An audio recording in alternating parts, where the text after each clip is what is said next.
बारी बख्शी नेमत हिया गुलड़ो गुलशन में अटड़ियो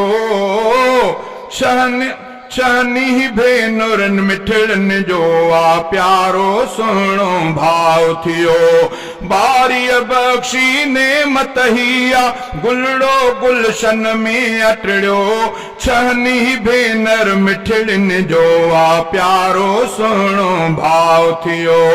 तिन जे घर में रहमत जो ही मालिक मींहुं वसायो आ।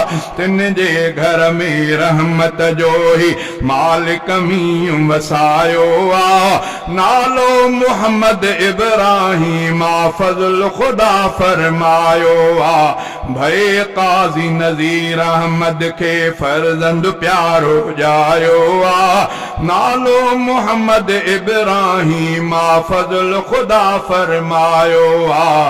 काज़ी नज़ीर अहमद के सालन का हुई सीने में सिक वारिस परवर पाकुड़िए अबे अम्मा जो शहजादो सो अखिड़न जी थदकार थिए।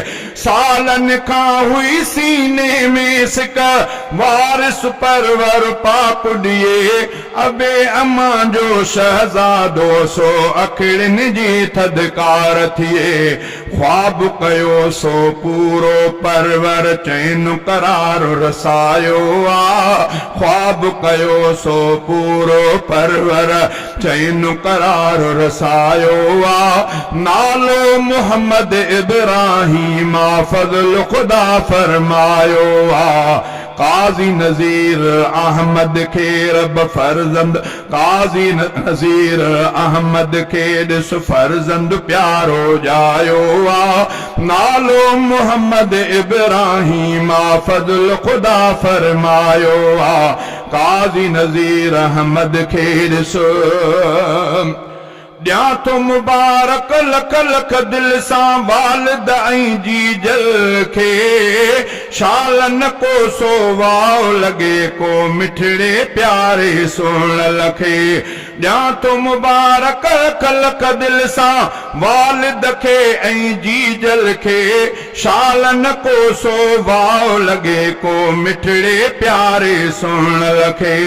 शालन को सो वाओ लगे को मिठड़े प्यारे सुहिणल खे। हाफ़िज़ आलिम सालिह बणिजी दिल जो अहिड़ो रायो आ। हाफ़िज़ आलिम सालिह बणिजी दिल जो अहिड़ो रायो आ। नालो मोहम्मद इब्राहिम फज़ल खुदा फरमायो आ। काज़ी नज़ीर अहमद के ॾिस फर्जंद प्यारो जायो आ। नालो मोहम्मद इब्राहिम फज़ल खुदा फरमायो आ।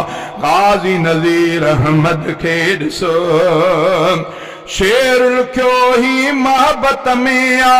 आसन अल्लाह बख्श अदा माणे बचड़ो उमिर वॾी शल आहे रब जे दर ही दुआ। शेर लिखियो ही मोहब्बत में आ। आसन अल्लाह बख्श अदा माणे बचड़ो उमिर वॾी शल आहे रब जे दर ही दुआ। माणे बचड़ो उमिर वॾी शल आहे रब जे दर ही दुआ। तंहिंजे लाइ दुआ ही लिखी सांगी शहर में गायो आ। तंहिंजे लाइ दुआ ही लिखी सांगी शहर में गायो आ।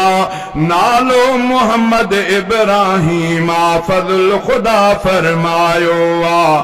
काज़ी नज़ीर अहमद के ॾिस फर्जंद प्यारो जायो आ। नालो मोहम्मद इब्राहिम फज़ल खुदा फरमायो आ। काज़ी नज़ीर अहमद के ॾिसो।